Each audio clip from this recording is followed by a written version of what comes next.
Hi everybody, Dr. Cobb back again. Today we're going to be talking about peripheral vision or peripheral awareness. Now, peripheral awareness is basically an awareness of everything that you're not looking at. In our courses we say peripheral vision is how well can you see what you're not staring at.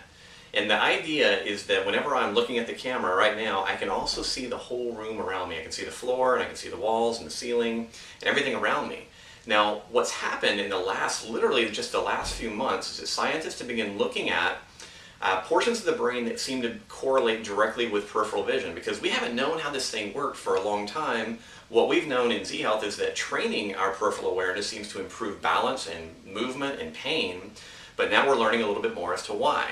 So what they found is that your peripheral vision, your awareness of what's around you in space, has a unique circuit in the brain, and most interestingly to me, that circuit connects to a lot of other stuff in the brain. It connects to emotions, it connects to movement control, and also how you think.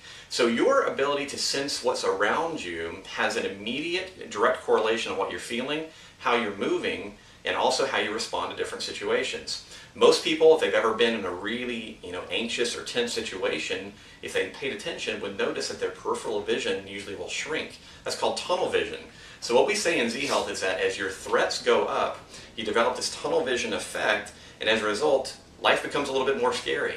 Now, the researchers are specifically looking at peripheral awareness because of its impact on Alzheimer's. What they found is that the area of the brain that controls this peripheral vision process is one of the first things to deteriorate when people have Alzheimer's disease. And what we see with Alzheimer's are people that have cognitive impairment, they move poorly, and they fall a lot. And all of those things can be directly correlated to how well you're able to see what's around you. Now, what do we do about that? Really, really simple drill. You have probably seen some of our other posts where we talk about relaxation and doing a body scan.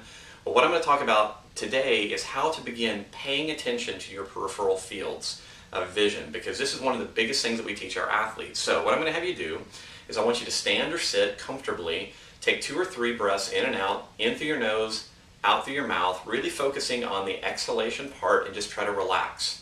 Now, if you've seen the blog where I talk about doing a body scan, do a quick body scan. And basically all that means is pay attention starting at your feet, working all the way up through your body, thinking about the front, the back, and the sides, and notice where you have tension, and try to let it go.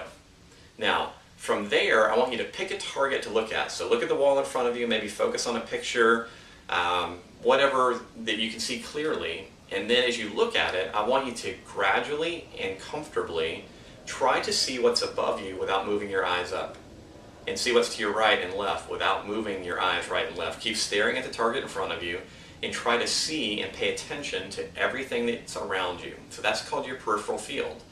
Now, what you'll notice is if you take your hands out and you move them a little bit, you should still be able to see that movement. Your peripheral field of vision is really good at picking up motion. And so one of the things that we do to challenge our athletes often is we have them take their arms out until they can't see the motion, and then bring it in until they can. And then over time, we try to have them expand their ability to pick up that movement in each of these different fields, out, right and left, and high and low. Now, if you want to give this a shot, try it. What you'll typically notice is that simply becoming more aware of your peripheral fields makes you feel better.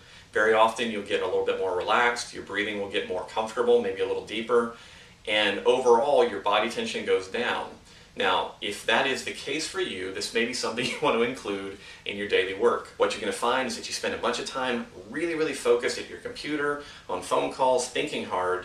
Every time you give yourself a break during the day, not only do you need to move your eyes around and do some recovery for the eye strain that you feel, but also you want to do an awareness awakening, right? So you're just going to stand, pay attention, and pay attention to your peripheral vision, your peripheral awareness. As you expand that, it's going to have a huge impact on how much tension, how much energy you feel, and also, like I said, as we're learning, it may have some protective benefits for how we think and basically how we control our emotions throughout the day as well.